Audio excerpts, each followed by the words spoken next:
This is serious and it is concerning me, and here's why. We had 6 inches of rain Wednesday. We've already had 3 inches of rain so far today.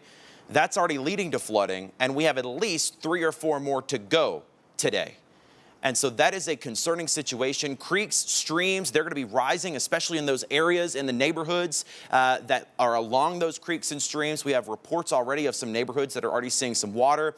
Major flooding across the city, and that is where we find our Scott Mattis. He's out in East Memphis, I believe. Scott, somebody else who spent a number of years in Memphis, talk to us about what this is like compared to other flood events and what you're seeing so far, of course, knowing that it's likely to get worse as the day goes on. Yeah, just like you said, Trevor, this is likely going to get much worse as the day goes on. Last time that I saw you and talked with you, I was downtown at Interstate 40 and Danny Thomas. We took Poplar Avenue to Highland. We're just east of Highland on Poplar Avenue, and you can see, watch these vehicles. They're going into the central lane of Poplar Avenue because on the driving lanes, it's almost impassable. You can see that SUV just plowing through. This is mainly a problem if you're going eastbound, but again, we haven't driven further east on Poplar Avenue. One of the other things, Trevor, that we were talking about, hey, G, do you see that neighborhood directly across the street?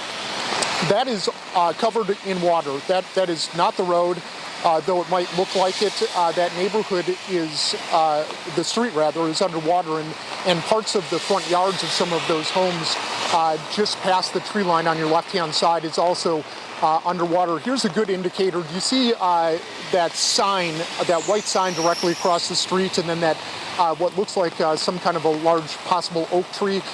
That's how saturated the ground is over here in East Memphis. And we did see that for the most part as we were driving up Poplar Avenue towards the Highland University of Memphis area. There are quite a few pockets where it is nearly impassable. Drivers driving incredibly slow as they should. Some of them not necessarily paying attention to the road itself possibly as much as they should be. But yeah, the bottom line to this big story, this is just one area of Poplar Avenue, and we're getting reports, like I know you all have been, that much of the city is like this. We're talking about Danny Thomas, Madison, Poplar Avenue, parts of actually stopped at the intersection, if you will, of Madison and Interstate 240 that, Trevor, I know you were talking a lot about. They had at least one lane shut down by emergency crews, and the traffic was starting to back up. But yeah, this is the scene out here. A lot of water, a lot of rain, and like the both of you said, this is going to likely get much worse before it gets any better.